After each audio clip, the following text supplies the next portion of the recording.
Meet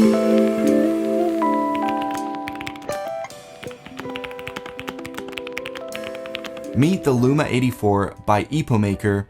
This is a low-profile mechanical keyboard with 84 keys, hot-swappable switches, RGB backlights, and it prices in at $100. So let's talk about it.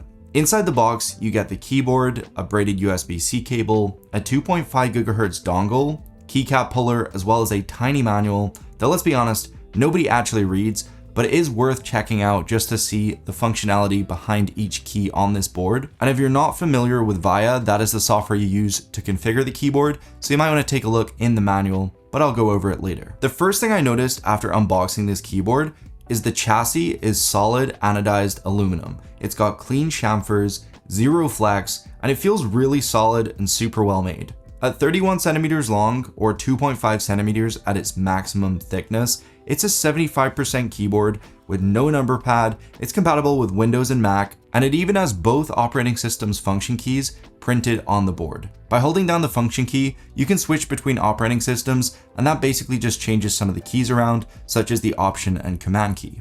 I often find with really thick mechanical keyboards that it can hurt my wrist from long hours of editing, especially if you're playing games. Just having your wrists so high off the desk because they're chunky can just be uncomfortable, and you have to buy like a cushion for your wrists, and then it's more money invested and it's still not amazing. So I feel like this is just a much better thickness. I also don't like when keyboards are too thin because then again, it can just be awkward to type on. So this is like the perfect middle ground between the thick and thin keyboards, and it gives you the most comfortable typing experience that I've used. Under each key on this board, you have south-facing RGB lights that you can customize through the Via software. There's also brightness toggles on the board, so if you hold down the function key and use the arrows, you can actually change the light color as well as brightness. But I absolutely love the quality of the keycaps on this board. The print is great. The keycaps are double shot with a dye sub layer, which essentially means the font stays crisp after long periods of use, and there's really low chance of it fading. And I really like the accented keys. You have the escape key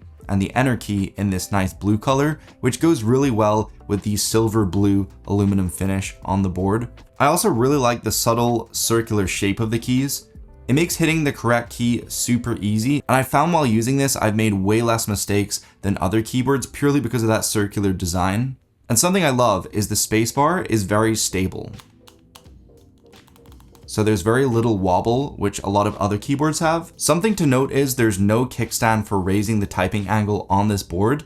And on the back, you actually just have 4 rubber pads that sit on your desktop. The typing experience is really dense and really solid. That's the only way I can describe it. Epomaker has packed this board with switch pads, plate foam, socket foam, button absorbers, plus a true gasket mount. Each key press has a deep, solid click rather than a hollow, sharp one.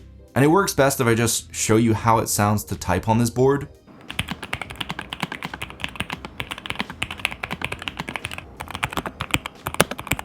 Every single key is completely hot swappable. It supports 3 or 5 pin low profile switches. There's 2 different types of switches to choose from. You can get the Gateron low profile red linear switches or the brown tactile. And that's for people who need feedback and also those who absolutely hate their work colleagues and their roommates. And the keyboard also comes in different colors too. So there's 2 colors to choose from. I have this black blue model here, but there's also a white silver model, which you can also pick up.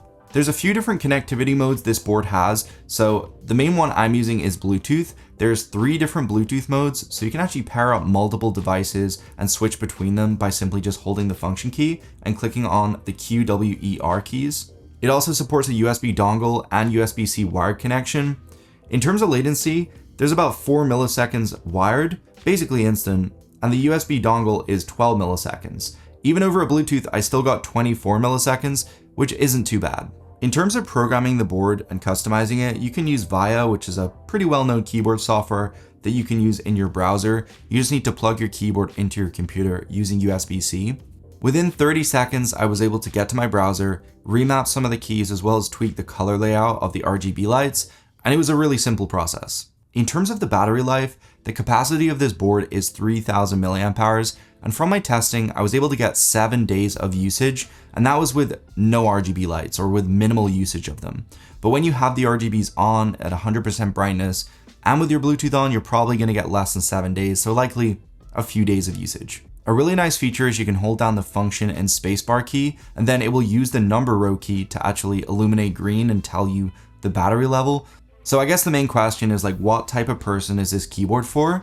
I'd personally say it's pretty good for me because I don't just do gaming. I actually do a lot of different things, and I'm a very productive person. So I don't really just want a crazy gaming keyboard. I also want something that I can just use on a daily basis, that is satisfying to type on, that feels premium and looks decent on my desk setup. But if you want a hot swappable wireless Bluetooth mechanical keyboard that supports VIA, and it feels premium, that looks good on your desk, and for around $100, then this is the perfect keyboard.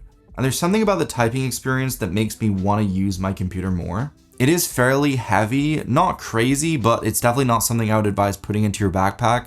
And also, it's not very customizable because there's no height adjustment on the back. So if you are that type of person that likes to have a steep incline on your keyboard, then this definitely isn't something you should get. Something that would have been nice is if they had a volume knob. Just because I do content creation, I'm constantly changing the volume. And so having that built in would be a super nice touch.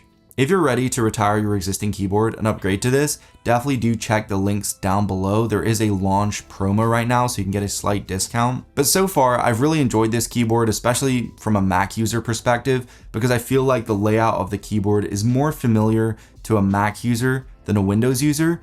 And I haven't found myself accidentally pressing the wrong key, from time to time. Sometimes changing keyboard can do that. But because this is so similar to the Mac layout, I really like this. Let me know what you guys think of this keyboard. If there's anything you don't like about it or anything you do, let me know in the comment section below. And also, if you have any more questions, do let me know. I'd be sure to answer you. I just want to thank Epomaker for sponsoring today's video. I really appreciate it because I love showing products that I truly believe in. I just really enjoyed using it over the last month. Anyway, guys, I will see you in the next one. Peace.